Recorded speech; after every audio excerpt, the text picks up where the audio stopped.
Michel. Et vous allez nous parler, Michel Dufresne, d'une grosse tendance jeu de société, mais une tendance qui n'est pas toute jeune puisqu'elle fête ses 10 ans. Oh, mais c'est jeune, ça, 10 ans, Oui, non ? Pour les jeux de société. Et oui, c'est une tendance, ce sont les jeux qu'on intitule Legacy ou Évolution. Qu'est-ce donc ? Petit retour historique, nous sommes en 2011 chez Hasbro, dans la cafette de ce géant du jeu aux États-Unis. Et un certain Rob Daviau, qui est un game designer, discute avec ses chefs et il se dit, il y a quand même un truc qui est hallucinant, c'est que dans le jeu de société, on termine une partie et puis c'est tout. Et il parle du Cluedo. Mais après, on se dispute parce que qui a gagné, qui a perdu. Non, justement, regardez le Cluedo. Hein, Madame Pervenche a tué avec la clé à molette dans la chambre. Un gagnant. Et puis, voilà. Et après, on recommence une partie et Madame Pervenche, elle est toujours invitée. Vous trouvez ça normal, vous ? Il n'y a aucune conséquence à vos actes. Oui. Et donc, on lui dit, c'est vrai que c'est une bonne idée, réfléchissons un peu à ce qu'on pourrait faire pour que le jeu ait des conséquences. Et il travaille sur le Cluedo. Et là, la direction dit, oh là là, les gars, en termes de moralité, c'est un peu problématique. On va avoir une bande de psychopathes et de tueurs en série, parce que comment vous allez faire ? Trouver un autre jeu, ça pourrait s'y prêter. Et donc, Rob Daviau se dit, je vais prendre un autre grand classique du jeu de société, Risque. Le principe, la conquête du monde, et ainsi de suite. Et il va s'atteler à détruire des grands principes de game design. À savoir, première chose, la fameuse rejouabilité infinie sans conséquence. Et bien, désormais, quand vous jouerez, il y a des conséquences dans le Risk Legacy.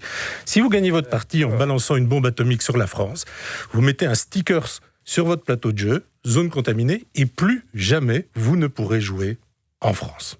Voilà, votre jeu a changé. Pour toute la vie. Pour toute la vie, voilà, c'est comme ça, il y a le sticker qui est là. Même chose. Donc c'est un jeu qui a une durée de vie limitée. Parce qu'il y a un moment où... Il n'y aura plus personne. À un moment donné. C'est cette fameuse durée de vie limitée qui s'installe aussi dans les premiers Legacy, j'y reviendrai après.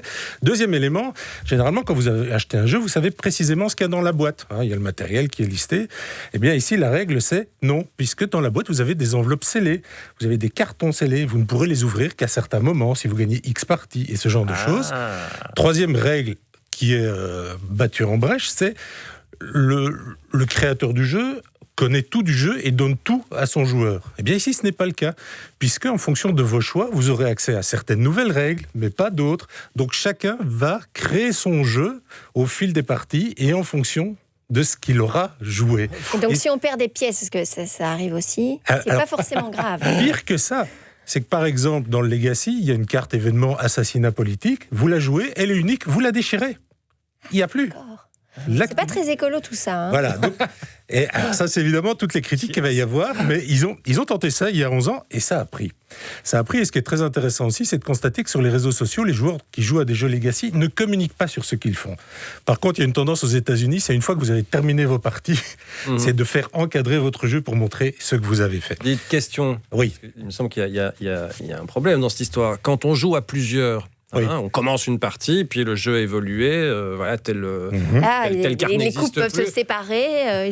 Voilà, et bien justement, et la partie suivante, vous êtes obligé de la jouer avec les mêmes personnes. Idéalement, vous jouez avec les mêmes personnes, c'est votre jeu, et vous invitez qui vous voulez à votre table, mais il se pliera aux règles de votre propre jeu, où vous achetez plusieurs jeux et tout. Et si vous êtes en train de gagner, alors ça veut dire que les autres qui vont se greffer au jeu ils ont mal pris, quoi. Et vous êtes déjà posé toutes ces questions avec le Cluedo ? Jamais. Ah non. Et c'est ça qui est excitant dans les jeux Legacy, donc l'héritage du jeu. Cette inscription fait que toutes les parties sont uniques et tout ce que vous allez pouvoir vivre sera un moment ludique unique. Et on pourra discuter ensemble de parties de Risk Legacy, on n'aura pas joué au même jeu.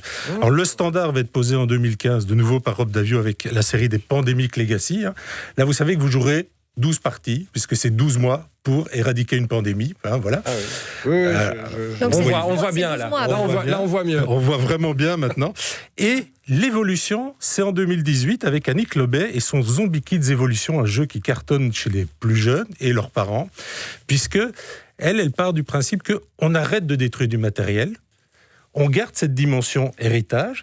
Et il dit la dimension écolo, là. Voilà. Tout à fait. Moi, chaque fois, je suis très attentive. Oui, okay. On arrête la dimension nombre de parties limitées, mais on crée cette dimension apprentissage du jeu. C'est-à-dire que quand vous ouvrez votre boîte de Zombie Kids, au début, vous avez très peu de règles. Ce sont des gamins qui doivent défendre l'école contre une invasion de zombies. Et puis, vous allez remplir des objectifs. Et vous allez coller des nouvelles règles dans votre manuel.